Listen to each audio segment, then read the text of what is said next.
예수님께서 고난주간 첫날인 주일에 예루살렘 성에 입성하시고 성전을 둘러보셨습니다. 둘째 날인 월요일에는 무화과나무를 저주하시고 성전을 깨끗이 청소하셨습니다. 셋째 날인 화요일에는 성전에서 가르치시는데 종교 지도자들과 논쟁을 벌이십니다. 그리고 오늘은 넷째 날인 수요일에 대해 살펴보고자 합니다. 오늘은 침묵의 수요일이라고 부릅니다. 예수님께서 특별히 하신 일 없이 시몬의 집에 초대를 받아 식사하시면서 쉬셨기 때문입니다. 다만 이날 예수님이 가장 크게 칭찬하신 사건이 일어나는데 한 여인이 예수님께 향유를 부어드린 일이었습니다. 예수님께 향유를 부은 이야기는 사복음서 모두 등장합니다. 하지만 사복음서는 일관되게 증언하지 않고 조금씩 다른 것을 보게 됩니다. 마태복음과 마가복음에서는 여인의 이름이 나오지 않고 예수님의 머리에 향유를 부었다라고 기록을 해놓았습니다. 그리고 순환 직전에 일어난 일로 보입니다. 하지만 요한복음에서는 마리아가 예수님의 발에 향유를 부었는데 여기서 마리아는 마르다와 나사로의 가족인 마리아입니다. 그리고 향유를 부은 시기도 예수님께서 예루살렘 성에 입성하기 전으로 보고 있습니다. 또한 누가복음에서는 죄 많은 여인이 시몬의 집에서 발에 향유를 부었다라고 기록합니다. 이 일이 일어난 시기는 예수님의 사역 초기에 일어났다고 기록을 합니다. 이렇게 복음서마다 서로 다른 기록 때문에 모두가 동일한 사건이 아니라 각기 다른 기름 부음의 사건이 일어났다라고 말하기도 합니다. 하지만 일반적으로 마태, 마가, 요한복음에 있었던 기름 부음 사건을 하나로 보고 누가복음은 다른 여인이 부은 것으로 보고 있습니다. 그렇다면 이 사건은 왜 기름 부은 시기부터 시작해서 서로 조금씩 다른 증언을 하고 있는 것일까요? 이름을 적고 안 적고 발에 부었고 머리에 부었고는 큰 문제가 되지 않습니다. 기록한 저자에 따라서 사람이 드러나는 것보다 향유를 부은 행위를 강조하고 싶어서 그 이름을 기록하지 않을 수도 있습니다. 또한 머리에 부은 것이 발로 흘러내려서 발을 닦아드렸다라고 할 수도 있습니다. 하지만 문제는 이 일이 일어난 시점이 다르다라는 겁니다. 요한복음에서는 예루살렘 입성 전날인 토요일에 있었던 일이고 마태복음과 마가복음은 입성 전이 아니라 입성하신 후에 십자가에 달리시기 바로 전에 있었던 일로 기록하고 있습니다. 학자들은 이 사건이 예루살렘 입성 전에 있던 일로 보고 있습니다. 마태와 마가가 이 사건을 입성한 후로 기록한 것은 예수님의 사역을 시대적 순서가 아니라 주제별로 기록하였다라고 보기 때문입니다. 그래서 이 두 복음서에는 한 여인이 예수님을 메시아로 예배하는 사건과 앞과 뒤에 예수님을 죽이려고 하고 배신하는 사건을 배치해 놓으면서 서로 이 사건을 대조하기 위해 이렇게 기록한 것으로 보고 있습니다. 즉 예수님을 온전히 따르는 섬기는 사람이 있는가 하면 노골적으로 회방하고 죽이려 하는 그런 사람들이 있다라는 것을 대조적으로 보여주고 있습니다. 우리는 예수님께 향유를 드린 여인과 예수님을 팔아넘기고 죽이려고 하는 무리들의 모습을 살펴보면서 오늘 우리에게 주시는 교훈이 무엇인지를 한번 살펴보겠습니다. 먼저 예수님을 죽이려고 배반한 무리가 있습니다. 1절과 2절 말씀에 보시면 이틀이 지나면 유월절과 무교절이라 대제사장들과 서기관들이 예수를 흉계로 잡아 죽일 방도를 구하며 이르되 밀란이 날까 하노니 명절에는 하지 말자 하더라. 대제사장과 서기관들이 예수를 죽일 방도를 구합니다. 이들뿐 아니라 복음서 곳곳에 바리새인과 사두개인들도 예수님을 죽이려고 합니다. 하지만 예수님을 잡아 죽이지 못한 이유가 있습니다. 바로 2절에 밀란이 날까 두려웠기 때문입니다. 일반적으로 하나님의 아들을 함부로 하지 못하고 죽이지 못하는 이유가 무엇입니까? 하나님의 진노를 받을까 두려워하기 때문입니다. 하지만 이들은 하나님을 두려워한 것이 아니라 사람을 두려워했습니다. 또한 예수님을 돈 받고 판 유다의 모습이 나옵니다. 오늘 본문 10절에서 11절에 보시면 12 중에 하나인 가룟 유다가 예수를 넘겨주려고 대제사장들에게 감해 그들이 듣고 기뻐하여 돈을 주기로 약속하니 유다가 예수를 어떻게 넘겨줄까 하고 그 기회를 찾더라. 보통 사람이 사람을 파는 인신매매를 하는 것은 생각보다 쉽지 않습니다. 하물며 자신의 스승이자 하나님의 아들을 돈 받고 판다는 것은 도저히 이해할 수 없는 일입니다. 성도님들이라면 아무리 싫어하고 미워하는 사람이라 할지라도 그 사람을 납치해가지고 참치잡이 배에 팔아 넘길 수 있으시겠습니까? 일반적인 사람이라면 절대 이런 일을 할 수가 없습니다. 하물며 예수님과 3년을 동고동락했던 제자가 이런다는 것은 아무리 이해하려 해도 이해할 수가 없습니다.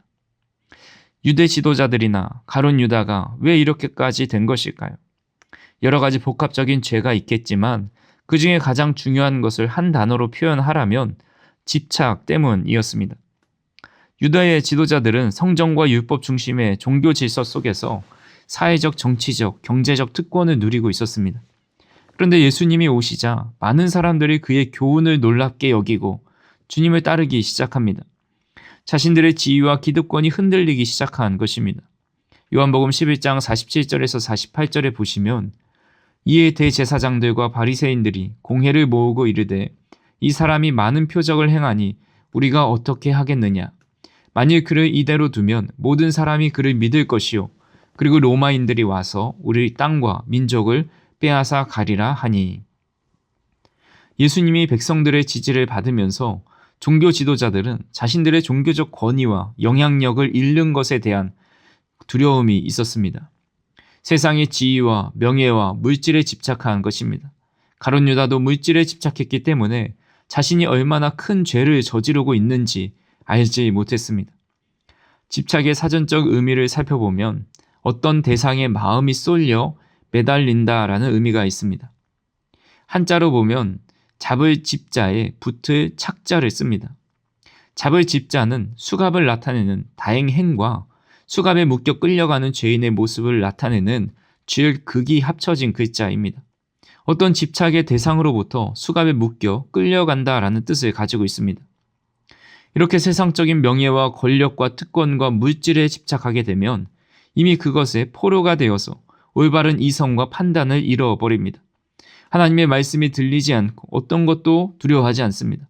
그를 두렵게 하는 것은 자신이 집착하는 것을 잃어버리는 것뿐입니다.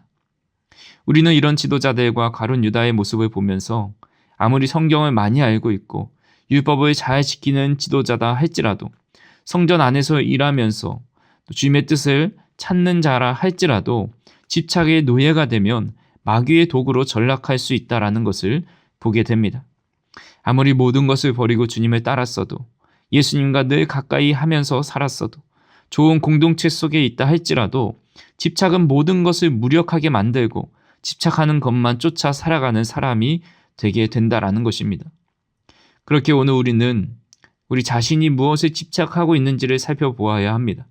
그 집착이 곧 올바른 판단을 하지 못하게 만들고 하나님의 말씀이 들려오는 것을 막아버립니다. 그리고 결국 하나님의 아들을 죽이려 하고 은 30에 팔아 넘기는 어처구니 없는 일을 할 때가 있다라는 것입니다. 이것은 아무리 영성이 뛰어나고 또 부흥을 이룬 목회자라 할지라도 이 문제로부터 벗어날 수는 없습니다. 물질에 집착하고 정력에 집착하고 명예에 집착하고 자녀에 집착하는 순간 하나님의 뜻을 저버리고 말도 안 되는 일을 하게 되는 겁니다. 간절히 바라기는 하나님의 말씀에 매이고 주님의 사랑에 매여 살아갈 수 있는 저와 우리 성도님들이 되기를 주님의 이름으로 축원합니다. 두 번째로 살펴볼 것은 자신의 향유를 드린 여인의 모습입니다. 오늘 본문 3절에 보시면 예수께서 배단위 나병 환자 시몬의 집에서 식사하실 때에 한 여자가 매우 값진 향유 곧 순전한 나드 한 옥합을 가지고 와서 그 옥합을 깨뜨려 예수의 머리에 부으니. 여인이 드린 향유에 대해 자세히 기록하고 있습니다.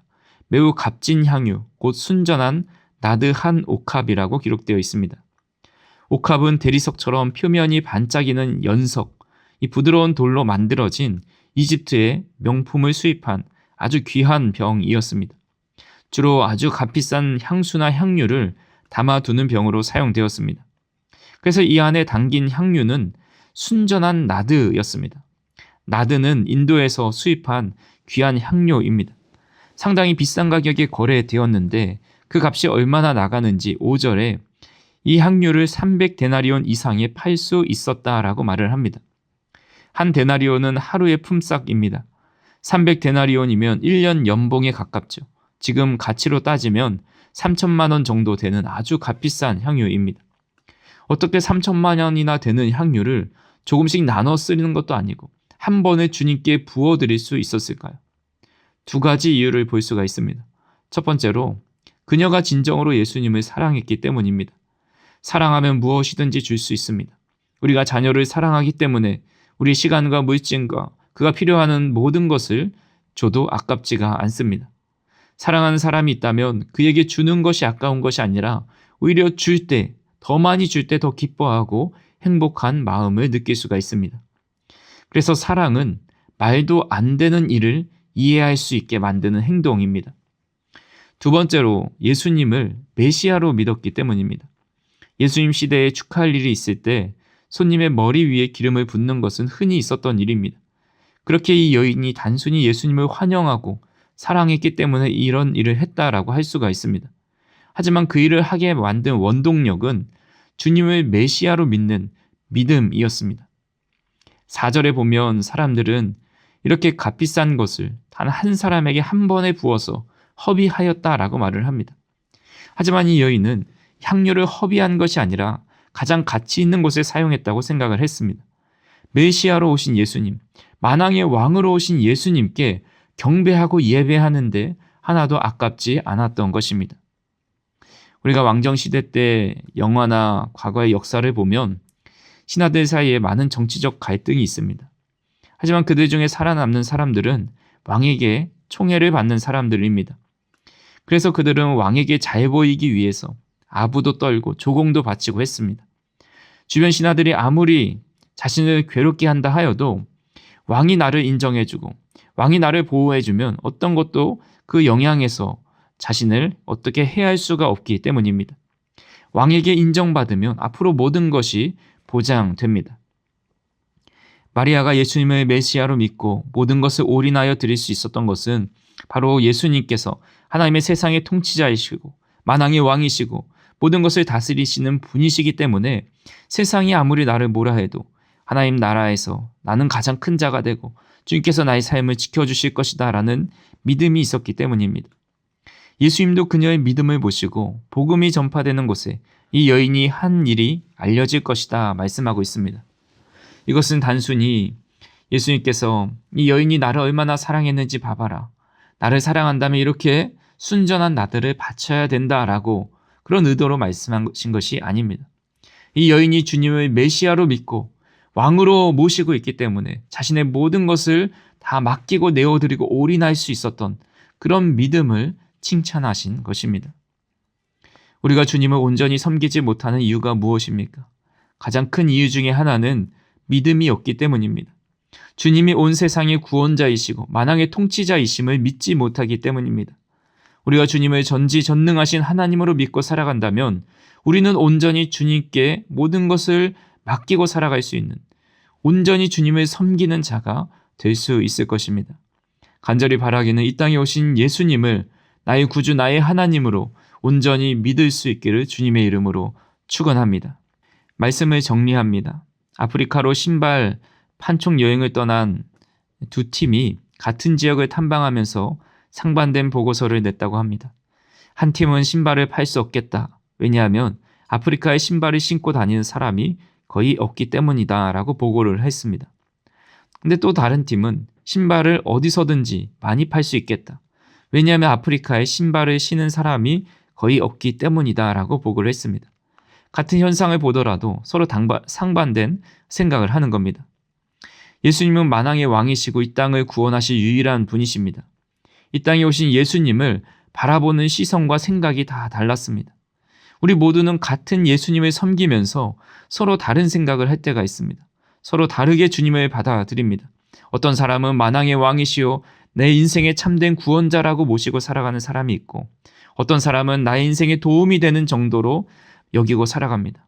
어떤 사람은 내 삶에 있는 것을 빼앗아가는 대적으로 생각하며 생각하는 사람이 있습니다.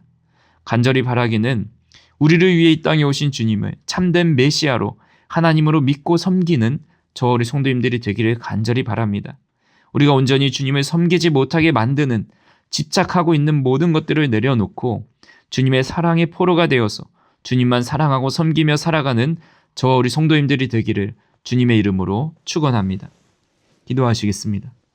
사랑과 은혜가 풍성하신 하나님 아버지, 향유를 부은 여인의 믿음과 헌신을 통해서 주님을 믿는 믿음이 무엇인지를 다시 한번 깨닫게 하여 주시니 감사를 드립니다. 우리는 때로 유대 지도자들과 가룟 유다처럼 세상적인 명예와 권력과 물질과 때로는 자녀의 마음이 빼앗기고 주님을 외면하며 살아가는 연약한 자들임을 고백합니다. 우리가 무엇에 집착하고 있는지를 돌아볼 수 있도록 인도하여 주시고 그 집착의 사슬에서 벗어나서 주님께만 붙들린 인생이 될 수 있도록 인도하여 주시옵소서. 주님을 메시아로 모시면서 자신의 모든 것을 드려 주님을 경배하고 예배했던 이 여인처럼 우리의 삶의 모든 것을 하나님께 맡겨드리며 주님을 메시아로 믿으며 섬기며 살아가는 우리 모두가 될 수 있도록 인도하여 주시옵소서. 주님을 만왕의 왕, 참된 메시아로 믿는 참된 믿음을 가지고 살아갈 수 있도록 인도하여 주시옵소서. 예수님의 이름으로 기도하옵나이다. 아멘.